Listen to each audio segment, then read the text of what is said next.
Lesson 68. Love holds no grievances. You, who were created by love like itself, can hold no grievances and know yourself, with a capital S, your higher self. To hold a grievance is to forget who you are. To hold a grievance is to see yourself as a body. To hold a grievance is to let the ego rule your mind and to condemn the body to death. Perhaps you do not yet fully realize just what holding grievances does to your mind.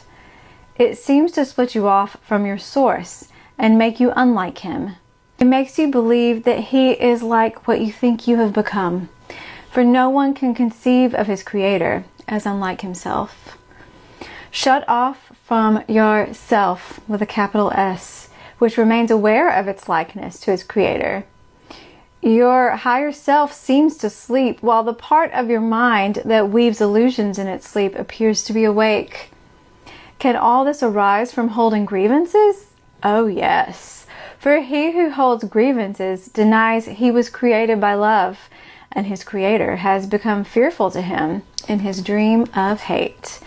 Who can dream of hatred and not fear God? It is as sure that those who hold grievances will redefine God in their own image, as it is certain that God created them like himself and defined them as part of him. It is as sure that those who hold grievances will suffer guilt, as it is certain that those who forgive will find peace.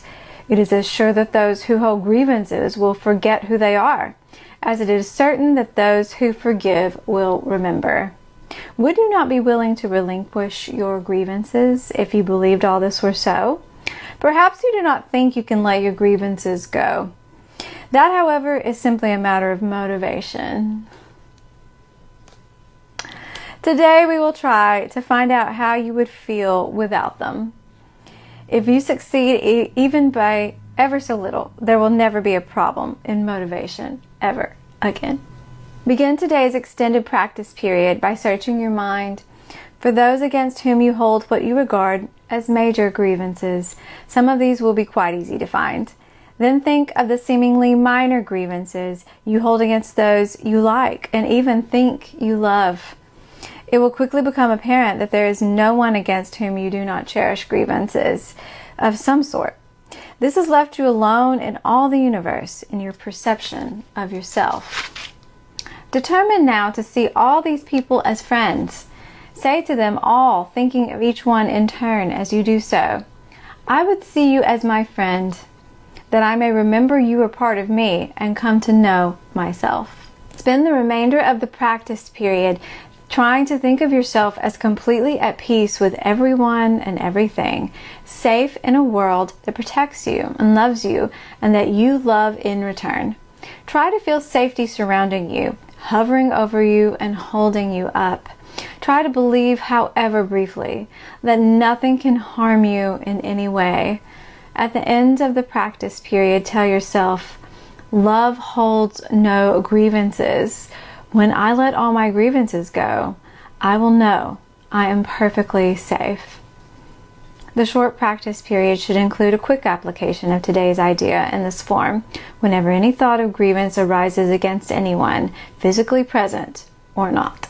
Love holds no grievances. Let me not betray myself. In addition, repeat the idea several times an hour in this form. Love holds no grievances. I would wake to myself by laying all my grievances aside and awakening in him. Love holds no grievances. Everything is talking about everything as a spiraling curriculum. We want to reiterate the truth, the reality of who you are, what you are, and why you're here, as previous lessons have stated, because you can't hear it enough here in the world. You get distracted, it gets drowned out by all of the chaos and nonsense of the ego, that part of your mind that would keep you from remembering that truth. So it is no accident that we are building layers upon layers of these foundational principles. Yesterday's lesson was love created me like itself, talking about God. God created me like himself. and it was reiterating that therefore our function is like him, to create. He's a creator. He created us. We were created to create like him, and in his image, which in his likeness, which is love. We were created to extend love. This one is love holds no grievances. God holds no grievances. Anywhere you see the word God, you can replace it with love. Anywhere you see the word love, you can replace it with God. You can replace it with any of those attributes that are loving that we talked about yesterday. Any of the gifts of God. Those are definitions, those are traits of who he is, and therefore who you are as well. That's the truth of you. We've also talked about recently that our happiness and our function are one. What is our function?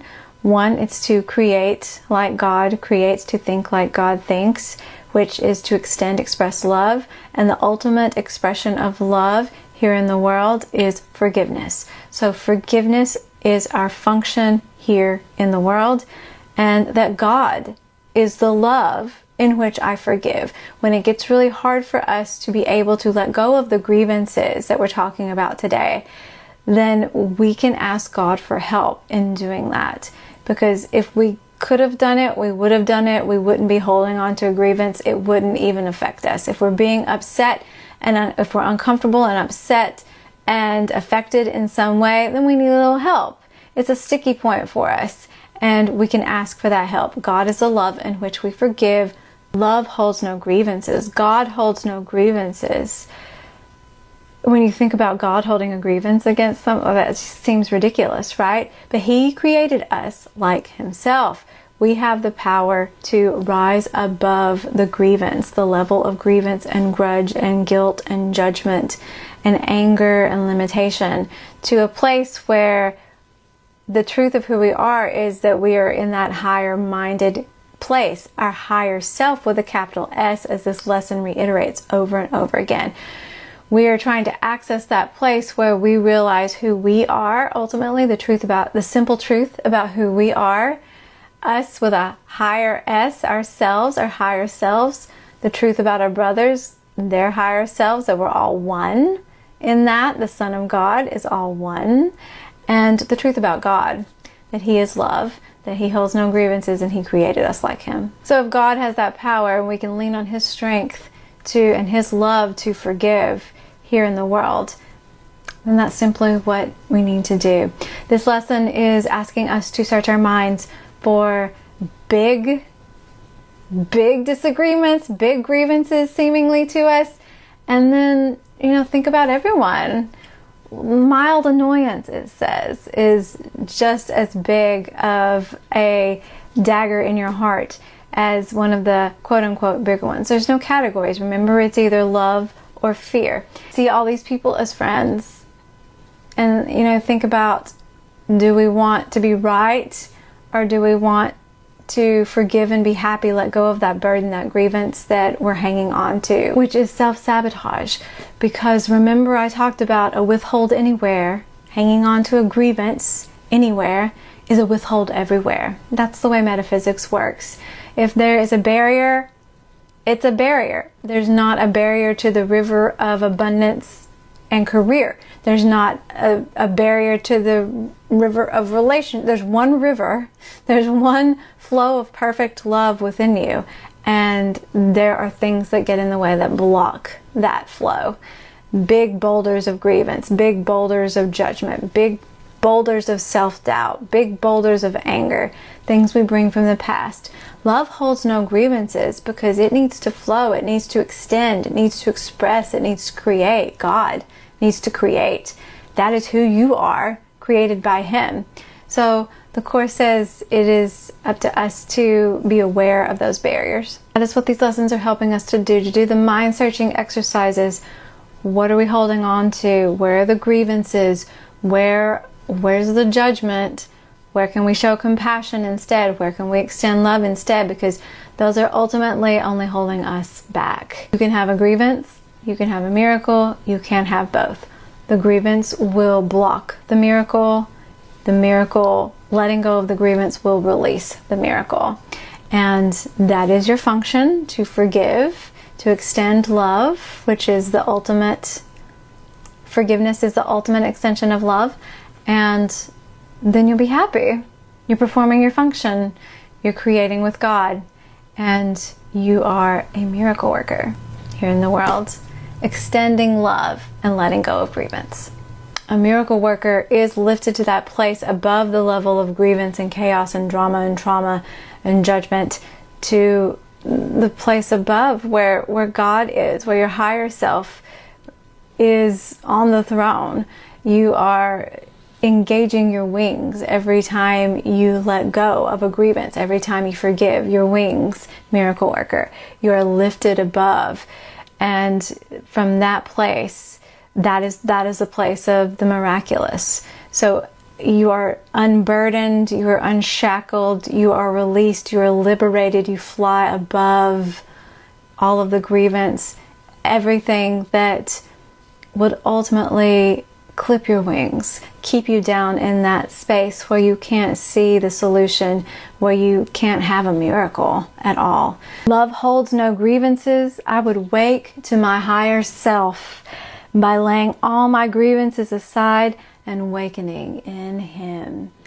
May you feel ever lifted and ever loved today, miracle workers, as you practice becoming aware of the grievances, and even the little ones, the little grievances, the judgments that you're holding on to that are clipping your wings.